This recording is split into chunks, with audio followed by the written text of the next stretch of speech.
ٹھیک ہے، آگے بڑھیے۔ حضرت عبداللہ ابن عمر رضی اللہ تعالی عنہ آپ فرماتے ہیں کہ خرج رسول اللہ صلی اللہ علیہ وسلم وفی یدہ کتابان فقال اتدرون ما هذان الکتابان قلنا لا یا رسول اللہ صلی اللہ تعالی علیہ وآلہ وسلم۔ یہ صحابی رسول ہیں، یہ فرماتے ہیں کہ ایک دن رسول پاک صلی اللہ تعالی علیہ وآلہ وسلم باہر نکلے تو حضور علیہ الصلوۃ والسلام کے ہاتھ مبارک کے اندر دو کتابیں تھیں، ایک دائیں ہاتھ کے اندر کتاب تھی اور ایک بائیں ہاتھ کے اندر کتاب تھی۔ یہاں پر یاد رکھیں، بعض شراح حدیث نے، محدثین نے یہ لکھا ہے کہ حضور علیہ الصلوۃ والسلام یہاں پر یعنی جو حدیث مبارکہ کے اندر کتاب کا ذکر ہے تو یہ صرف حضور علیہ الصلوۃ والسلام معنوی چیز کو محسوس طریقے سے سمجھانے کے لیے تھا، یعنی حقیقت کے اندر کتاب کا کوئی تصور نہیں تھا، لیکن جو چیز یقینی ہوتی ہے تو پھر بندہ جو سمجھانے والا ہوتا ہے، لوگوں کو کیا کرتے ہیں کہ اپنی طرف بلانے والا ہوتا ہے، مسئلہ سمجھانا مقصود ہوتا ہے، حقیقت باور کرانی مقصود ہوتی ہے، تو وہ جو معنوی چیز ہوتی ہے اس کو ایک مثال سے واضح کیا جاتا ہے۔ تو نبی پاک صلی اللہ تعالیٰ علیہ وآلہ وسلم نے یعنی لوح محفوظ کے اندر جس طرح دو لسٹ ہیں، جنتیوں کی اور جہنمیوں کی، یعنی یہ جو جنتی ہیں ان کی یہ لسٹ ہے اور یہ جو جہنم والے ہیں ان کی یہ لسٹ ہے، تو حضور علیہ الصلوۃ والسلام نے اس تقدیر کے مطابق اس کو یعنی ان دو لوگوں کی مثال دو کتابوں سے دی ہے کہ یہ جنت والے ہیں اور یہ دوزخ والے ہیں، ٹھیک ہے، یعنی معنوی چیز کو مخصوص طریقے سے سمجھانے کا یہ ایک طریقہ تھا۔ لیکن صحیح قول اس باب کے اندر یہی ہے کہ اکثر محدثین فرماتے ہیں کہ نہیں، کتاب کا وجود برحق ہے، یعنی واقعی حضور علیہ الصلوۃ والسلام یہ حدیث پاک اپنے ظاہر کے اوپر محمول ہے اور واقعی حضور علیہ الصلوۃ والسلام کے ہاتھ مبارک کے اندر دو کتابیں تھیں، اور حضور علیہ الصلوۃ والسلام نے پوچھا، اے میرے صحابہ جانتے ہو یہ کتابیں کیا ہیں؟ تو وہ کہنے لگے، لا یا رسول اللہ صلی اللہ تعالیٰ علیہ وآلہ وسلم الا ان تخبرنا، ہاں اے اللہ تعالیٰ کے رسول اگر آپ ہمیں خبر دیں گے تو یا رسول اللہ ہمیں معلوم ہو جائے گا۔ فقال الذی بید الیمنی ھذا کتاب من رب العالمین فی اسماء اہل الجنۃ و اسماء آبائہم و قبائلہم ثم اجمل علی آخرہم فلا یزاد فیہم ولا ینقص منہم۔ فرمایا یہ جو دائیں ہاتھ کے اندر میری کتاب ہے،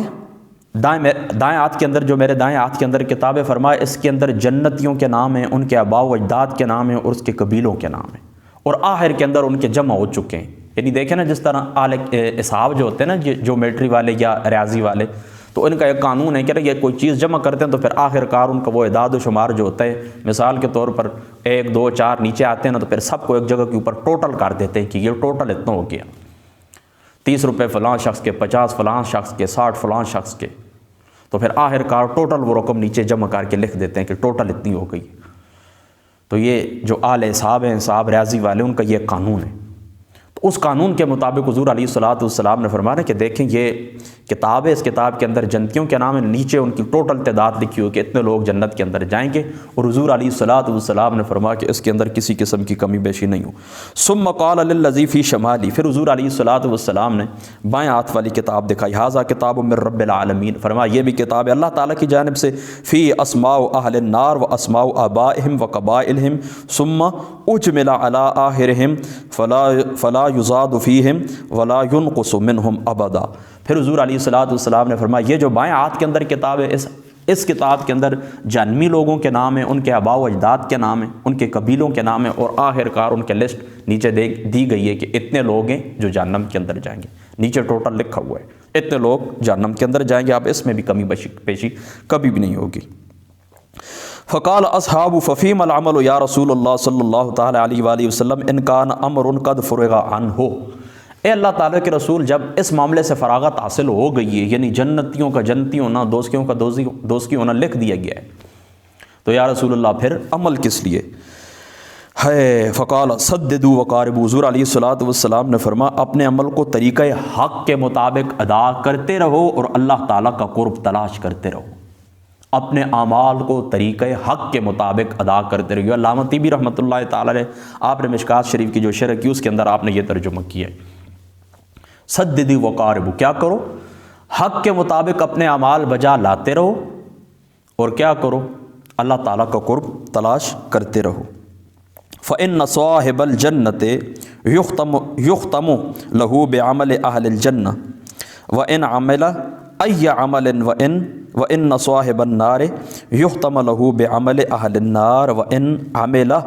أي عمل اچھا کہ بے شک جنتی انسان کا خاتمہ اہل جنت کے عمل کے اوپر ہوگا، وہ جیسے بھی عمل کرتا تھا۔ جنتی جو ہوگا اس کا خاتمہ جنتیوں والے اعمال کے اوپر ہوگا، اس سے پہلے وہ جو عمل کرتا تھا۔ یعنی دیکھیں نا، اللہ اکبر، اعتبار آخری عمل کا ہوگا کہ موت کس کے اوپر واقع ہوئی ہے۔ تو جو جنتی ہوتے ہیں نا، جنتی، میں پہلے بھی آپ کو بتا چکا ہوں کہ انسانوں کے 4 طبقے ہیں۔ تو جو جنتی ہوتے ہیں وہ جنتیوں والے عمل، چاہے پہلے زندگی کے اندر وہ دوستیوں والے عمل کرتے رہیں،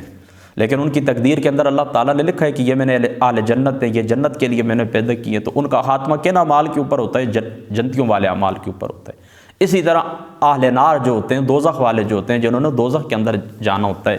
تو وہ اگرچہ زندگی کے اندر جو عمل جنتیوں والے عمل کرتے ہیں، لیکن آخرکار ان کا خاتمہ کس کے اوپر ہوتا ہے؟ دوزخیوں والے اعمال کے اوپر ہوگا۔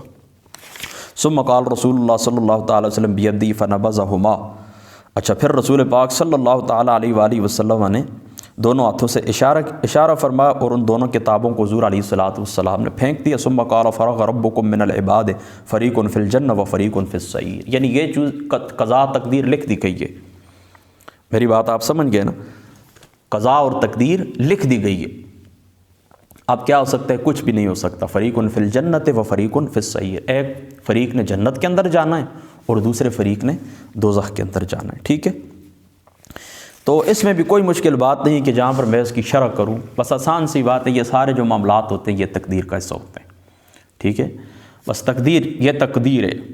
اللہ تعالیٰ نے لکھی ہے۔ جو کچھ آپ نے اپنے اختیار سے اللہ تعالیٰ نے آپ کو دنیا کے اندر بھیجا ہے، اللہ تعالیٰ نے آپ کو ہدایت نصیب فرمائی ہے، وہ ہدایت، وہ راستہ دکھانے کے لیے اللہ تعالیٰ نے انبیاء کو مبعوث فرمایا، اللہ تعالیٰ نے آپ کو کتابیں عطا فرمائی ہیں، انبیاء کو کتابیں عطا فرمائی ہیں، ٹھیک ہے؟ تو ہدایت اللہ تعالیٰ نے آپ کو عطا فرما دی، اچھے برے کی تمیز اللہ تعالیٰ نے آپ کو عطا فرما دی، عقل اور اختیار اللہ تعالیٰ نے آپ کو عطا فرما دیا۔ تو اس عقل اور اختیار کو آپ نے استعمال کر کے جو کچھ کرنا تھا اس کو اللہ تعالیٰ نے لکھ دیا، اسی کو تقدیر کہتے ہیں۔ میری بات آپ سمجھ گئے نا؟ آگے بڑھیے، حدیث نمبر 90۔ عن ابی حزامۃ عن ابی قال قلت یا رسول اللہ صلی اللہ تعالی علیہ وآلہ وسلم ارأیت رکن نسترکیہا ودواء نتداوی بہ وطاقۃ نتقیہا حل ترد من قدر اللہ شیئا قال ہی من قدر اللہ۔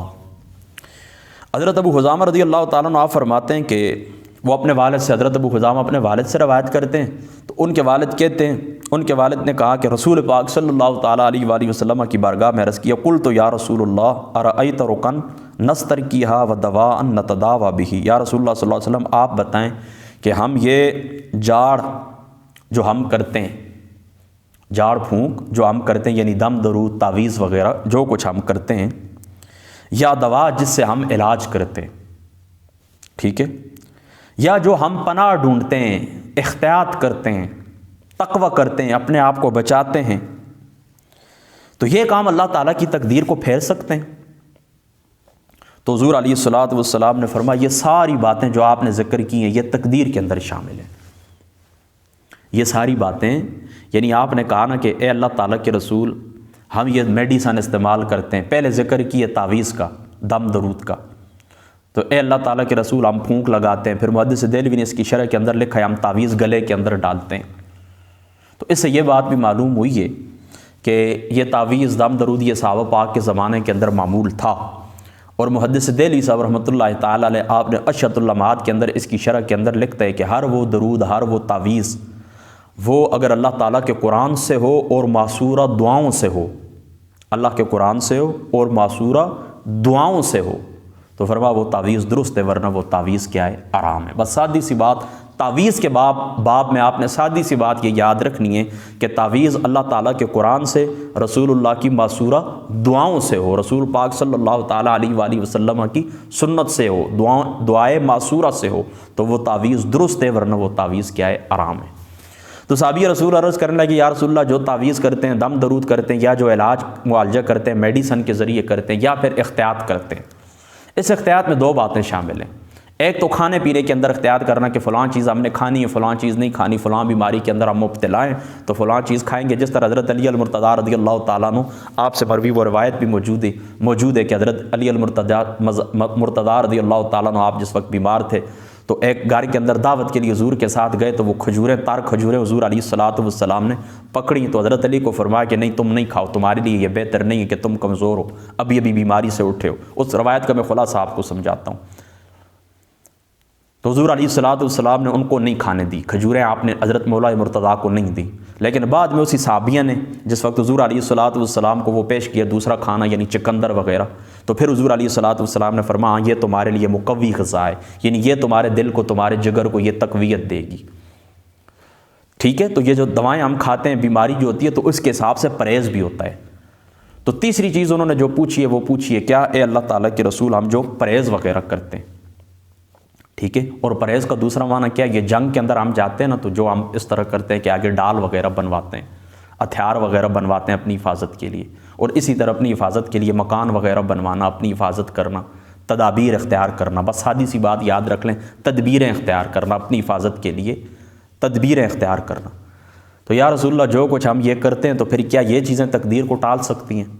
تو آقا علیہ الصلوۃ والسلام نے فرمایا یہ ساری چیزیں تقدیر کے اندر داخل ہیں، علاج کرنا تقدیر کے اندر داخل ہے، دم درود کرنا یہ تقدیر کے اندر داخل ہے، اسی طریقے سے احتیاط کرنا، تدابیر کرنا یہ سارا تقدیر کے اندر داخل ہے، یہ ساری چیزیں کیا ہیں؟ تقدیر کا حصہ ہے۔ ٹھیک ہے۔